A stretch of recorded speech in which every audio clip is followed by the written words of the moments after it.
Now, in the past few weeks at the National, we've been traveling the country a bit, talking with voters about what they need from their next government. We were in St. John, New Brunswick, Brampton, Ontario, Medicine Hat, Alberta, Yellowknife, Northwest Territories. In each place we went to, people talked about the need to keep an open mind and a desire to follow these debates carefully. So we had an idea. Tonight, we thought we'd have a reunion of sorts, a reunion for me at least, bringing together people from all across the country. So in St. John, we have Anne McShane, and Brampton, Chris Vickers, and in Medicine Hat, Emma Bice. It's really nice to see you. I know you haven't met each other. It feels like old home week for me seeing you. And I want to start with your reaction to the debate. And I'd really like to start with you in Brampton, Chris, because when we met a few weeks ago, you were really torn about how to vote. You know, you said you were 50-50 when you were watching this debate. Did anything sway you? I'm going to say it swayed me towards Liberal. He was very well spoken, and he never, ever interrupted where everyone else did. That's annoying. That's it. It was his demeanor. That's it. Okay. Emma, I'm curious because in Medicine Hat, you were very clear. You know, you were very clear you're voting Conservative, but also very clear that you wanted to hear the debate. And I'm curious why and what you were listening for and what you're thinking tonight. Well, for the debate for me, it only goes so far. I feel like, you know, when you have a job, you get a job interview, but then you have a probationary period after. It's because the interview is a minimal view of who that person is and how they will work. And I feel like that is what the debate is an actual, like, the job interview part. And I just feel like after watching it, it was very interesting. It was really good to hear all the points that everyone made. But for me, the actual job interview we've seen from the Liberals has been over the last 10 years. And they have failed immensely at their job, in my opinion. And even with years and years to fix their mistakes along the way. And I felt like actually the Bloc Québécois leader, he had very good points in there. And I actually really liked everything that he kind of had to say. He actually reminded me of Danielle Smith in the sense that he's standing up for Quebec. And I thought that was really cool to hear. And I think more leaders need to be like that. And I feel like Mark Carney maybe didn't answer or interrupt people as much because I believe he's maybe doesn't have all the answers. And it's easier to stay quiet than to speak up. Okay. And you're the only one here who's already voted because lucky duck, you're off on vacation. So how did this debate land for you? It was good. It was, it was an opportunity for me to kind of test my own resolve, my own decision making up to this point. I enjoyed watching the debate, and I liked kind of how they went at each other on a few topics that I wasn't as certain on. So I enjoy kind of how they dug into some of those topics, like housing. I enjoyed that. I enjoyed the pipeline debate, surprisingly.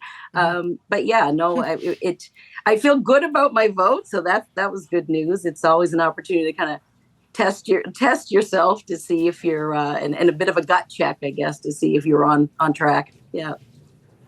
It's a bit early for buyer's remorse, though. I mean, I know. Well, we'll see what happens. Watching, I was like, am I going to have buyer's remorse on this? But no, I'm good. Yeah. Okay. Chris, I think of you when we talked, because you're an auto worker, right? You have a ton of concerns. And I know you said you were, soothed by the tone of what you saw, but what didn't you hear tonight that you were hoping to hear? I think I heard everything I wanted to hear. The Liberal Party didn't answer every question properly, I guess. Pierre Poilievre was going on about change. I think people have heard that so much. And I honestly think people want that. I want that too. But I don't think he's the right person. I think Carney's very smart. I think he said the right things. I think he didn't speak, not because he didn't have answers. I think he didn't speak because I think he was almost judging everybody else on their answers that everybody else wants to hear. The French guy, I don't even know why he was there. Okay. Well, he's there because he meets the criteria. You know, But he's not running there for because he Prime meets Minister, the criteria. At least he was smart. No, but it's about percentage. It's about having sitting MPs, and it's about percentage of in the poll. So he meets 2 of the 3 criteria. It's like why the Greens weren't there, because they didn't meet, according to the commission. Okay, at the last I minute, get that. Okay. the criteria. So the advanced polls, I'm looking at the clock, they open in like 11 and a half hours, or they open very shortly. And I think, I mean, unlike Anne, most Canadians haven't voted yet. And I'm curious what you want Canadians to think about as they go to the polls. So this one to each of you. And Anne, we might as well start with you since you've done it. Oh, what I want people to think about when they go to the polls? Well, I think when you vote, it can be like politics is emotional. And I think we as beings, human beings, we make emotional decisions. So I think it's like good to check yourself and run through the platforms again and see like, which really aligns with me and which do I think should align with me based on my, emotional reaction. When I was leading up to it, I put my thoughts, I wanted to gut check myself, and I put my thoughts through and my priorities through the vote compass that CBC has. And you can weight it. You can go in there and you can kind of weight what your priorities are and what you care most about.